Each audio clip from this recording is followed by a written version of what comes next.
मैत्री India channel के सभी दर्शकों को मेरा सप्रेम जय भीम, साधुवाद और मंगल कामना।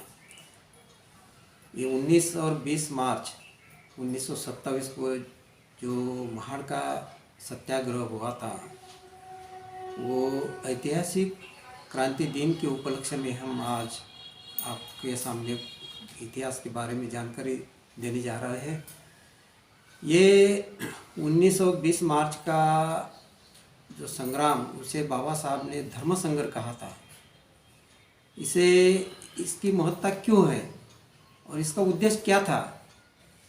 वास्तव में उस समय का जो उस समय की परिस्थिति थी, आप सभी को पता है कि अस्पृश्य समाज जो है वो गुलामी में अपना जीवन जी रहा था और उन्हें पानी पीने का अधिकार नहीं था, स्कूल में जाने का, शिक्षा का अधिकार नहीं था और खुली हवा में सांस लेने का भी अधिकार नहीं था।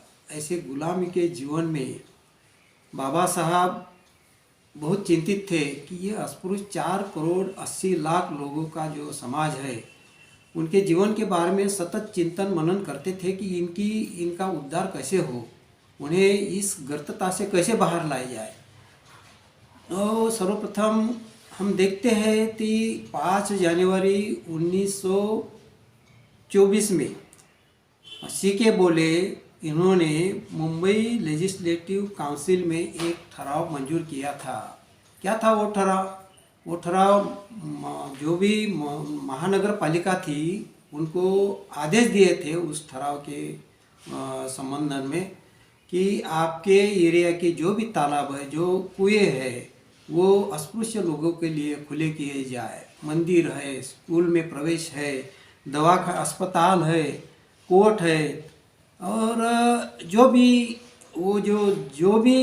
उपलब्ध संसाधन है उससे उनसे जो वंचित है वो खुले किए जाए।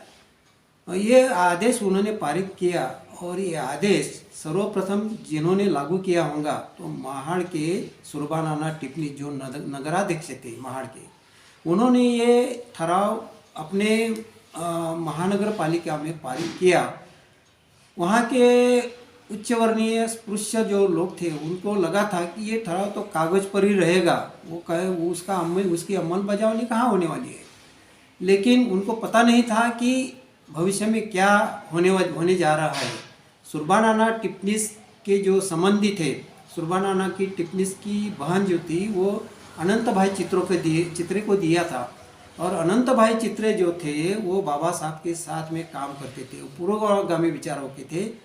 सुरबानाना टिप्पणीस भी पुरोगामी और उनके साथ में जो भी ब्राह्मण व्यवस्था से जो भी लोग थे, बाबा साहब के साथ में हम लोग तो नहीं थे, हम तो पूरा समाज हमारा अशिक्षित था, गुलामी में जी रहा था, सभी लोग मूक दर्शक था। तो इसलिए बाबा साहब ने 31 जनवरी 1920 में मूकनायक शुरू किया कि इन लोगों को जगाने के लिए मूकनायक की निर्मित की थी। और ये बाबा साहब के विचारों से लोग जाग रहे थे।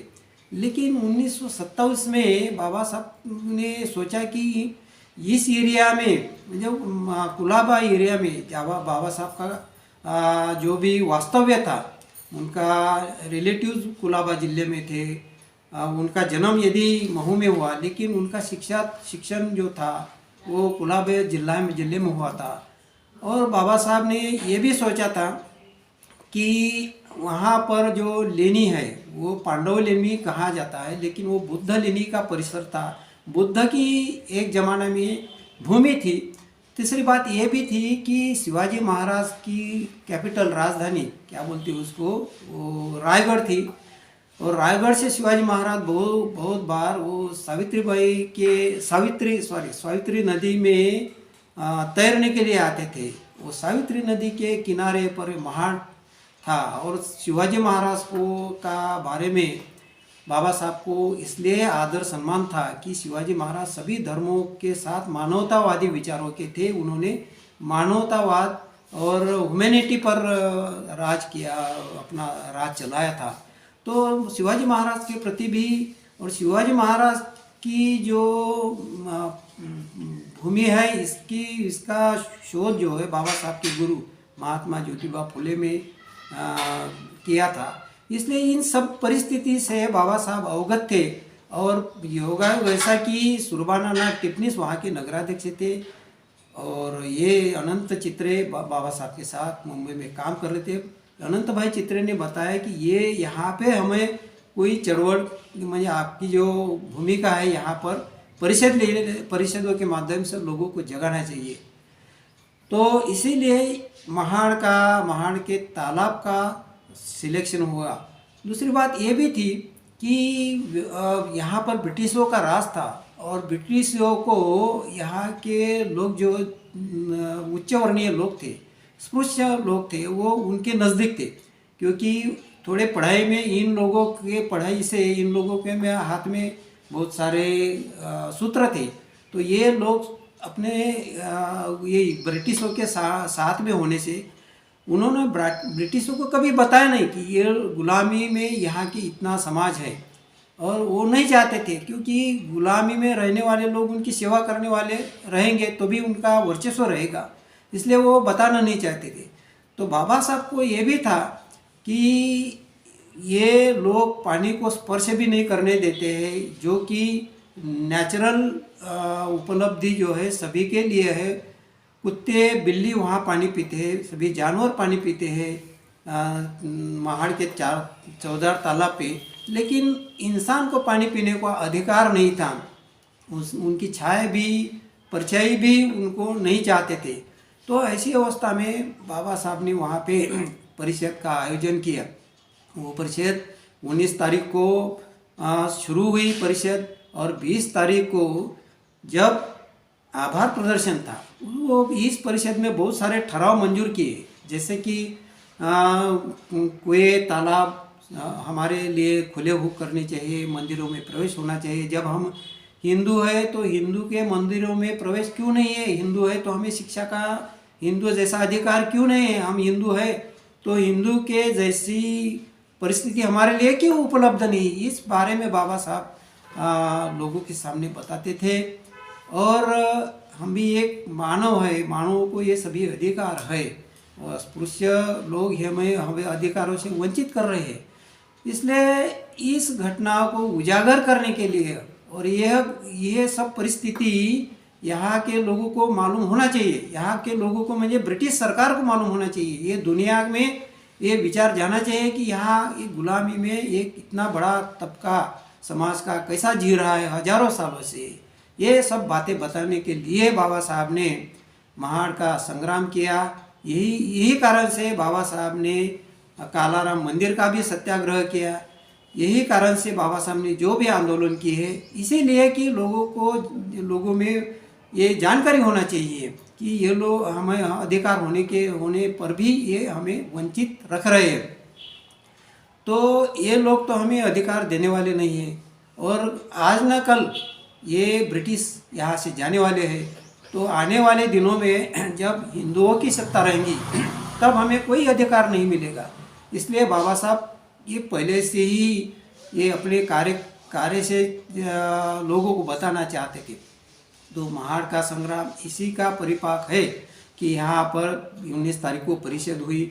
20 तारीख को दिन भर परिषद चली, ठराव पास हुए और ये परिषद में करीब 5000 अस्पृश्य लोग आए थे, महिला और पुरुष अपने अपने घर से उस समय में ज्वारी की रोटी लाके 2-2 दिन तक वो रोटी पहले से ही आए थे लोग कि बाबा साहब आ रहे।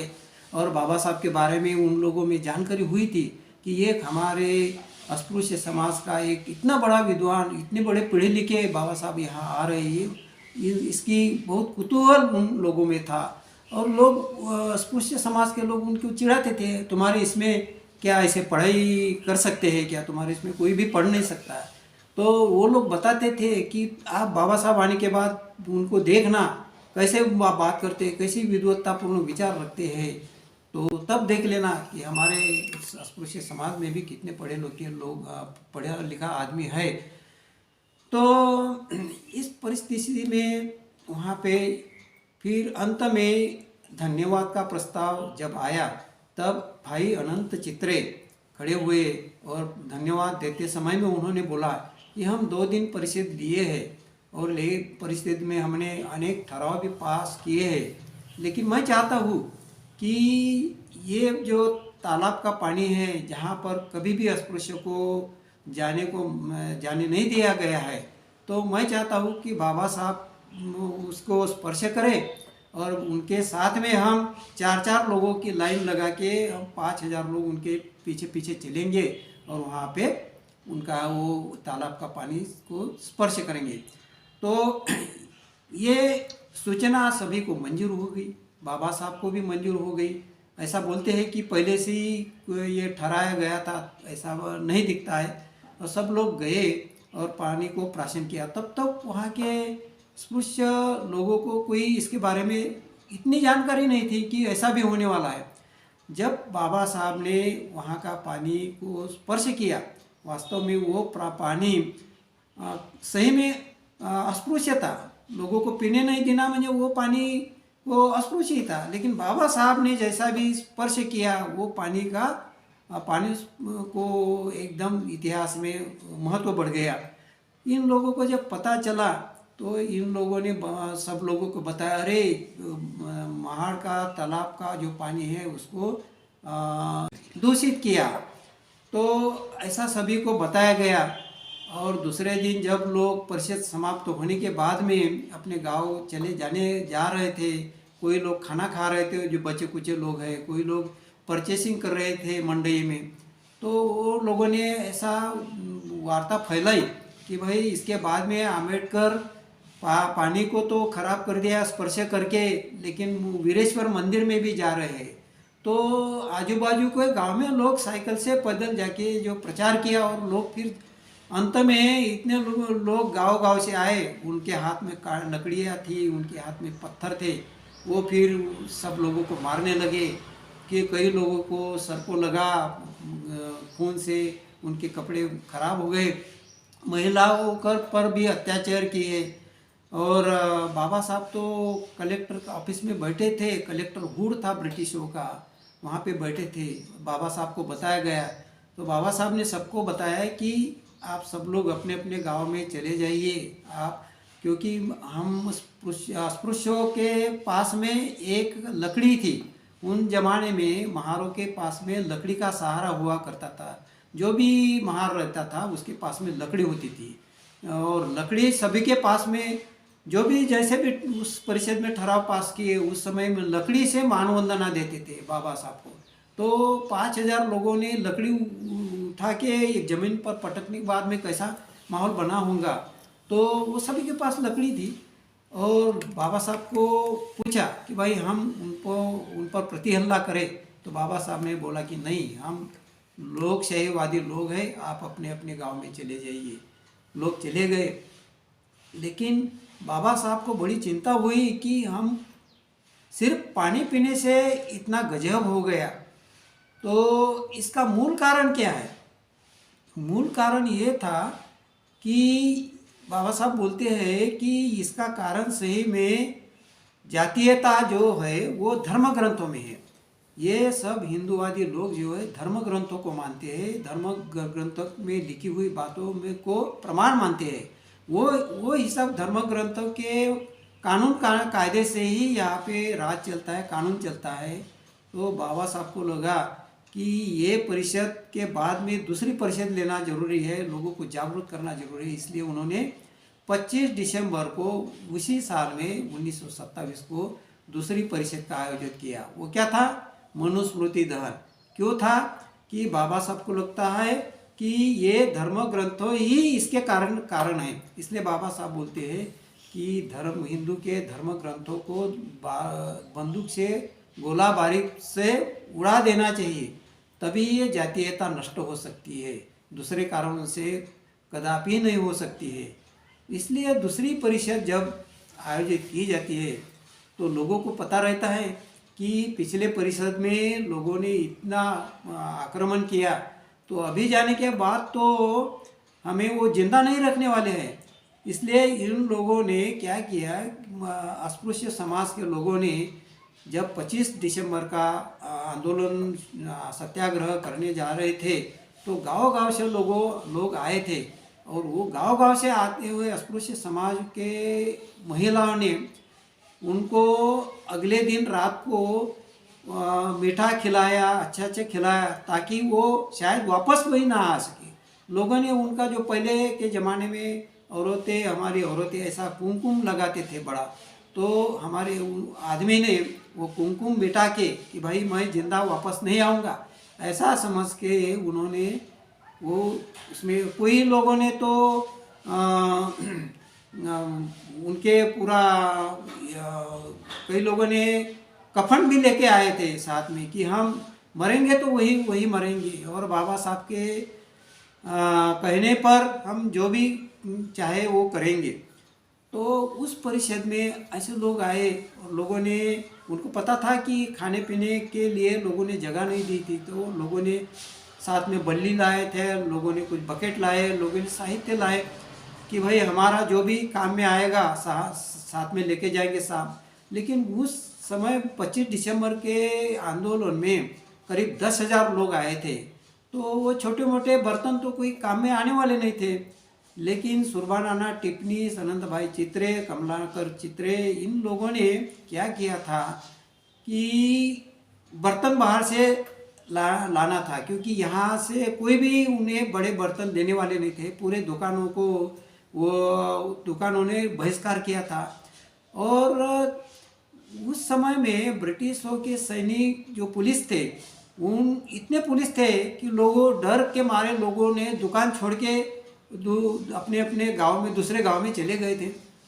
तो सामान मिलना ये नामुमकिन था और जगह भी नहीं मिल रही थी। तो एक फतेह खान देशमुख, एक मुस्लिम व्यक्ति था, उसने अपनी जगह परिषद के लिए दिया। वो देशमुख पर इन लोगों ने कितने दबाव लाया कि भाई तुम्हें जान से मारेंगे, आप ये जगह अम्बेडकर के आंदोलन के लिए देना नहीं है। लेकिन वो बोले मैं जात का मुस्लिम हूँ और बाबा साहब का अनुयायी हूँ, इसमें मेरे जान को खतरा भी हुआ तो मुझे परवाह नहीं है, मेरी जान भी गई तो परवाह नहीं है।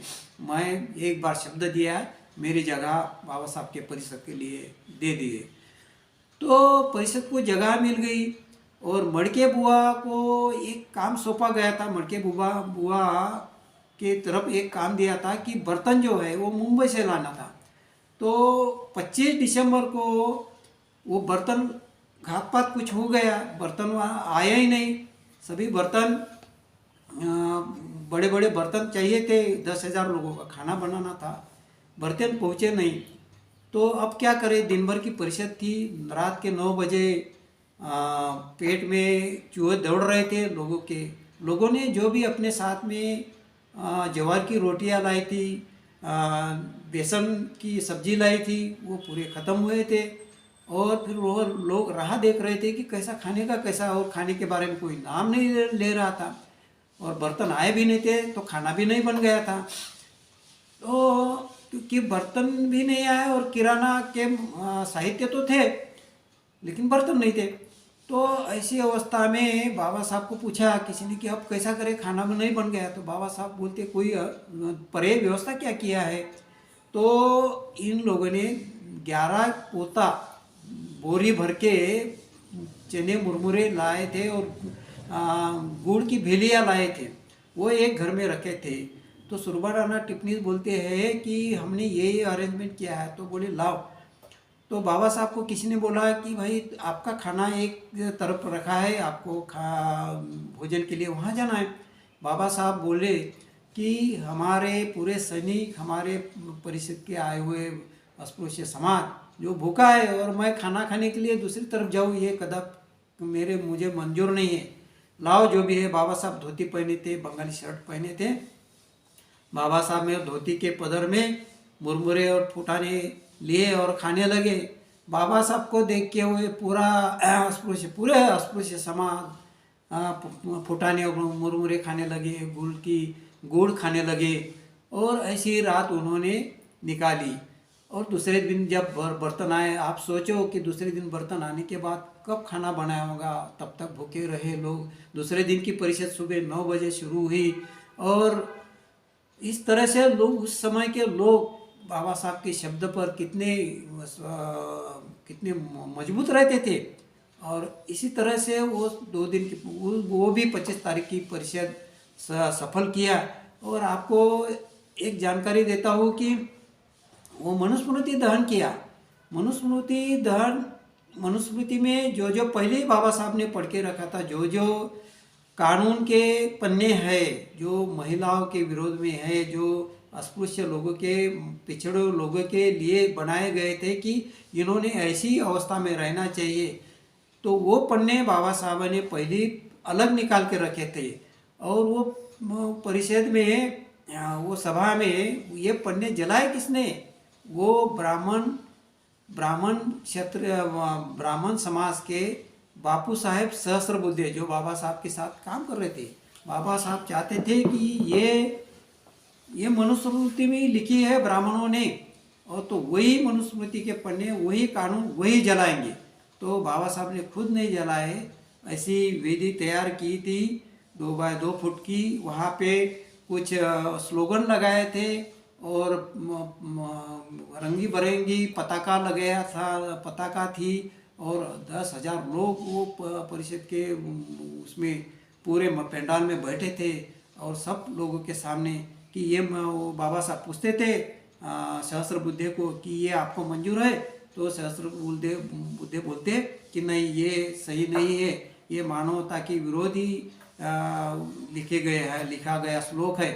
तो इस तरह से वो पन्ना उसमें आग में डालते थे। इस तरह से वो परिषद में मनुस्मृति जलाई गई थी। लेकिन आपको एक बताता हूँ, एक और प्रसंग, बहिष्कृत भारत जो वर्तमान पत्र, वृत्तपत्र निकाला गया था बाबा साहब ने, इसकी निर्मित कैसी हो गई? ये भी महाड़ के सत्याग्रह की उपज थी। क्योंकि महाड़ के सत्याग्रह, मार्च के भी सत्याग्रह था, उसकी भी जानकारी ये उच्चवर्णीय प्रस्थापित वृत्तपत्र नहीं दे रहे थे। तो बाबा साहब को ये लगा कि हमारा वृत्तपत्र होने के बिना नहीं चलेगा। तो बाबा साहब ये जानकारी देने के लिए बाबा साहब ने बहिष्कृत भारत की निर्मित की। और इसकी निर्मित भी 1927 में हुई है, बहिष्कृत भारत की। और उसका जो टाइटल है, उसके लिए भी बाबा साहब ने कई दिनों को चिंतन किया, कई दिनों तक उसका स्लोगन, उसमें जानकारी देने के लिए, पार्श्वभूमि बनाने के लिए इस वृत्तपत्र की निर्मित की। और समता सैनिक दल की भी निर्मित बाबा साहब को लगा कि मार्च में जो भी सत्याग्रह, महाड़ का चौधार तालाब का जो सत्याग्रह, उसमें हमारे लोगों की रक्षा नहीं कर पाए थे। तो तभी वो आम्बेडकर समाज समता ऐसा कोई जो दल निर्माण किया था वो वहाँ के लोगों ने, उसका नाम बदलकर बाबा साहब ने समता सैनिक दल की निर्मित की। और वो उस समय में समता सैनिक दल में जो भी लोग थे वो महार बटालियन से जो रिटायर हुए थे, सेवानिवृत्त हुए थे, वो लोग भी उसमें लिए थे।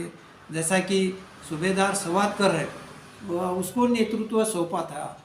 वो सवादकर का नाम याद आने से एक प्रसंग मुझे याद आता है कि सवादकर उस परिषद में दिन भर थे। और वो सवादकर बाबा साहब को बोलते हैं, बाबा साहब आज आपका खाना मेरे घर में होना चाहिए। वो वीर नाम का गांव था बाजू में, वहाँ के रहने वाले थे, कुछ 2-4 किलोमीटर दूरी पर था महाड़ के। तो वो बाबा साहब बोलते कि अरे मुझे कहाँ फुर्सत है, मुझे तो रात भी कम पड़ेगी, पूरे काम मेरे सर पर है। और बाबा साहब सिर्फ यही परिषद का ही काम नहीं था, अनेक बारे में बाबा साहब सोचते थे। तो बाबा साहब के साथ में वैसा भी समय नहीं था, तो बाबा साहब नहीं बोल रहे थे। लेकिन वो सूबेदार सवादकर जो है वो मानने वाले नहीं थे। वो बोले बाबा साहब नहीं, मेरी तरफ आज आपका खाना है। तो बाबा साहब ने घाई में उसको टालने के लिए बोला हाँ मैं आ जाऊँगा। तो वो खुशी खुशी में चले गया सवादकर, और उसने खाना बनाया। और ये रात को 10 बजे तक इंतज़ार करने लगा। बाबा साहब को भी याद आ गया, अरे हमने शब्द दिया है, तो चलो कुछ लोगों को लेके, उनके बाबा साहब के साथ में थे बापू साहेब सहस्त्रबुद्धे, सुरबानाना टिप्पणी, भाई अनंत चित्र, ऐसे कुछ स्पृश्य लोग थे और कुछ कार्यकर्ते बाबा साहब के साथ में गए। बाबा साहब के उसको मोटर बोलते हैं, मोटर में बैठ के चले गए।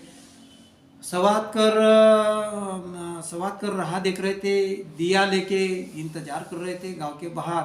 बाबा साहब की जब जैसे भी कार देखी तो उसको बड़ी खुशी हो गई। उसने उसके साथ में सब चलने लगे। वो बोला कि बाबा साहब को कि थोड़ी देर दूरी तक मेरा घर आएगा, आपको चलना पड़ेगा। तो बाबा साहब को बाहर लेके वो सवात कर बोल रहे, बाबा साहब ये गड़बड़ होगी। तो बाबा साहब पूछ रहे क्या गड़बड़ होगी। बोले मैंने तो खाना मटन बनाया और आपके साथ में तो ये यहाँ ब्राह्मण लोग हैं, अब कैसा करेंगे। तो बाबा साहब देखो कैसे समय, किसी भी समय संकट के समय में कैसे वो मार्ग निकालते थे। बाबा साहब बोलते चिंता मत करो, एक काम करो, जहाँ हम खाना खाएंगे वहाँ पे दिया मत रखो, दिया उजाला मत रखो। और दूसरी बात यह है कि जो भी आप परोसेंगे इन लोगों को सिर्फ उसका रस्सा क्या बोलते हो पीसेस मत डालो। तो बोले ठीक है ऐसा करके वो जब परोसा गए और बाबा साहब बैठे बाजू में, बापू साहब सहस्र बुद्धे बैठे, उसके बाद में सुरबानाना टिप्पणी ऐसे बैठे और खाना शुरू हो गया। बापू साहब सहस्र बुद्धे बोलते, नहीं सॉरी सुरबानाना टिप्पणी बोलते हैं, बाबा साहब सब्जी बहुत अच्छी बन गई है, काय की बने है। बोलते ये इसमें एक नरम नरम भी कुछ लग रहा है।